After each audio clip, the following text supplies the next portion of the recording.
Journey to Andorra. Journey to Andorra. Journey to Andorra.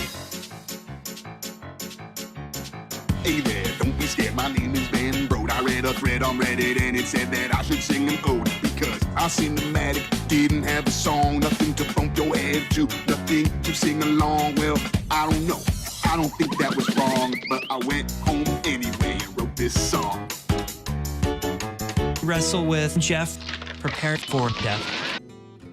Let's get salty! Hey everyone, Zeddy here again today with a brand new video, and I wanted to go over top 10 lists, two of them in fact, that I've wanted to make for a very long time that I thought would be a lot of fun and we could have a lot of interesting discussion about it.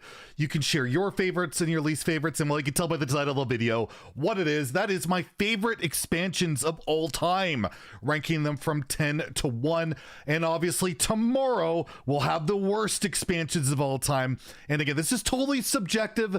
This is just my opinion. My favorite might be your least favorite, and my least favorite might be your favorite, and both of us are entirely right and entitled to our opinion, although mine's probably right and you're wrong because you're watching my video. Anyways, let's get into it. Let's go in and take a look at what my favorite expansions of all time are. And again, make sure to sub and check out tomorrow's video where we'll go over the worst expansions of all time. So starting off at number 10, I'm going to put one of the most recent additions to the game, the core set 2021 version, whatever you want to call it, the first ever core set. I've actually been a very big fan of it. They replaced a lot of the legendary dragons with like Ysera, Malagos, Alexstrasza, and all of that. And there's some pretty cool cards like the new Mage Legendary. You have some cool buffs to like Cenarius and Alec here. But overall, I've just really liked the flavor of the new core set. I like the buffs that they made for the most part. The new dragons feel all really good. And a standout for me has to be the new Ysera. New Ysera is just a sweet value bomb. It's like what Ysera kind of used to be back in the day. It used to be a late game dragon that could just win on the spot, and not necessarily that powerful in standard at the moment, but it's good enough, and I've been really enjoying the core set. At number 9, we have an adventure, Black Rock Mountain. This is one of my favorites. It was dragon themed. It was all in the Black Rock Mountain, the volcanic stuff, and you could play through the adventure, go through challenges, try and beat like Nefarian, which is quite enjoyable. But Black Rock Mountain is the only expansion to contain a card or no cards that have ever been nerfed. It's the most balanced adventure ever, and I just enjoyed it. You had like Grim Patron, which enabled Patron Warrior and some other cool stuff. You had like Blackwing Corruptor and some pretty cool dragons in there. But for me, the standout's Emperor Thorson, the combo enabler, the Mark combo enabler with Jakari Enchanter. This card is one of my favorites, if not my favorite card of all time. And BlackRock, although not the most impactful adventure of all time, was just really sweet, good flavor, and how can you not love dragons? Yeah. At number 8, I'm going to go with the Boomsday Project. We had legendary spells and a bunch of mechs, and in the hero card that some people really don't like. I liked Boom, Evil Genius, whatever. He was pretty degenerate, I'm not gonna lie. He got nerfed eventually and eventually reverted, but how can you not have the Boomsday on your list when it contains one of the most beloved cards of all time in Ziliax? Boomsday definitely had its issues with like Pocket Galaxy, and I wasn't a big fan of like Myra's and stuff like that, but Ziliax, the mechs, Dynamatic, some pretty cool stuff. Snip Snap eventually added to Boomsday like a year later, was a pretty cool card as well. And Boomsday for me is one of the more awesome recent expansions, and definitely one that I hold dear, mainly because of Boom Evil Genius, and he was quite a diabolical card. At number 7, we are going with the Saviors of Old Doom. We reintroduced quests. We had quests yet again, and you had like the Battle Cry quest and Shaman, you had like a Burgle quest and Rogue, but overall the quests were all pretty well balanced. There was,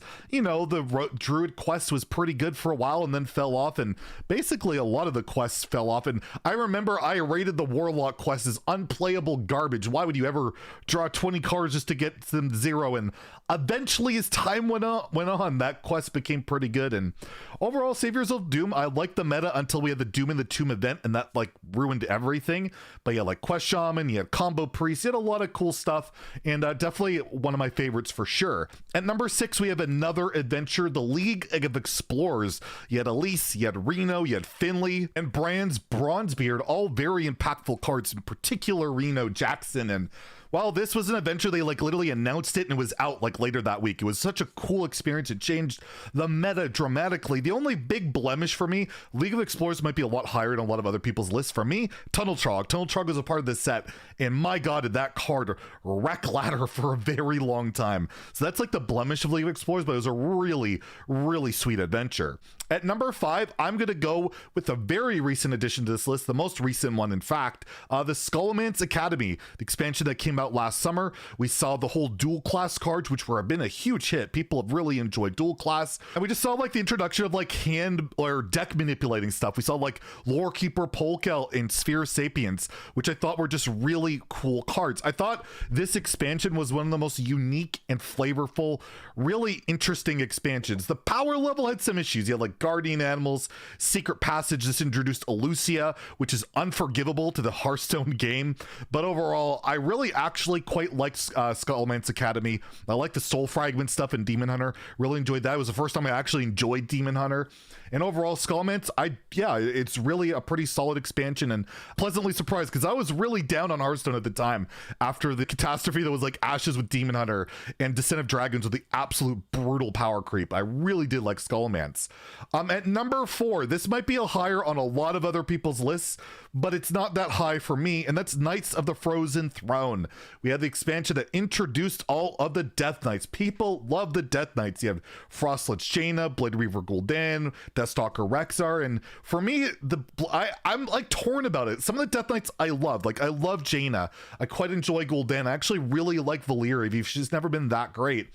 But I got really frustrated with the power level of these cards dominating for so long. Like, it was just, I wanted Frozen Throne to go away. The power level of that expansion was so good. But as time has gone on, as I've gotten used to, like, you know, everything kind of catching up to that power level with the power creep going on, as we talked about the other day, Frozen Throne's a lot more, you know, welcoming now. Like, I love the old Death Knights, and most of them aren't like good enough anymore and wild. And there's other stuff you could talk about from Frozen Throne, like Free Shaman, you know, incredibly powerful all archetype. But it's all about the Death Knights, and I mean, it's pretty hard not to have this at least on the top 5 lists. At number 3, we have Classic Hearthstone, the first ever expansion content drop, whatever you want to call it. You have iconic cards like Sylvanas, you have Ragnaros, you have Gadgets in Auctioneer, Leroy Jenkins, Sorcerer's Apprentice, Mark Mage Antonice. You got everything here. This was the foundation for Hearthstone. This was the beginning of Hearthstone. This is what made Hearthstone great and fun and really crazy broken at times. There's a lot of insane stuff here, but I can't not have Classic in the top 3. There's so many iconic cards that I love. Malagos, Alexstrasza, and, you know, the ones I mentioned already, and tons I'm already forgetting. It's classic, it's great, and you can relive it in classic format today on ladder, which I do quite often, and it's a great blast to the past. And, you know, some of these cards are still playable today, like all these years later. It's actually pretty crazy. At number 2, we have Whispers of the Old Gods. This is probably number 1 on a lot of people's lists. It's not number 1 for me, but it's pretty freaking close. You have the Old Gods, which were just incredible. C'Thun, Yasharaj, Zoth, and of course, Yogg Saron. And my favorite being probably N'Zoth. The Death Rattle stuff is really cool. C'Thun was fun at the time, but really hasn't seen realistic play in forever. And while Yogg led to more trolled-in highlights than any other card in the history of Hearthstone, I hated it for a long time, but as I began to embrace the random, I've kind of begun to love Yogg. I love like triple Yogg and Wild. It's ridiculous, but Old Gods is like peak Hearthstone. Like, I don't think Hearthstone's ever been more popular. Remember like Crip with like over 100,000 viewers just opening packs on launch day. It was incredible. It was a sweet expansion. The flavor of everything was just amazing. We had like the whole wild rotation, all that stuff going on. Whisper of the Old Gods, absolutely worthy of being number 2 on the list. And at number 1, my favorite expansion of all time is Journey to Un'Goro, the first expansion to ever have quests. We had the new adapt mechanic, and we just had sweet cards. This deck, it's just so many sweet cards. All the elemental stuff, Mage in particular for me, I loved Mage so much. I have every Un'Goro card from Mage Golden from Un'Goro. Every single one. I played so much Mage. I loved it. But yeah, other cool stuff like Barnabas Druid was super cool. There was just so much stuff to do. It was so much fun. Every class had like one or two multiple decks, unless it was Warlock. Warlock sucked. But everything else was incredibly good. You had some bad stuff, of course. Quest Rogue was ridiculous. You had like Pirate Warrior was kind of out of control. Jade Druid was kind of out of control. But overall, it was such a sweet meta. The flavor was amazing. You had Ben Brode with the Ungoro rap, the Ungoro song. It was just peak Hearthstone. I love it. I love Ungoro. It's my favorite, and my favorite meta too. I wish I could go back and play classic Ungoro one day. That would be a dream come true. So let me know in the comments below. What's your favorite expansions of all time? Which one of these do you not like? Do you hate? Let me know that as well. And make sure to tune in tomorrow where we'll go over the worst expansions of all time. And I'm sure you guys will disagree with a lot of it. If you enjoyed the video, please like and subscribe. Have a great day and stay salty, my friends.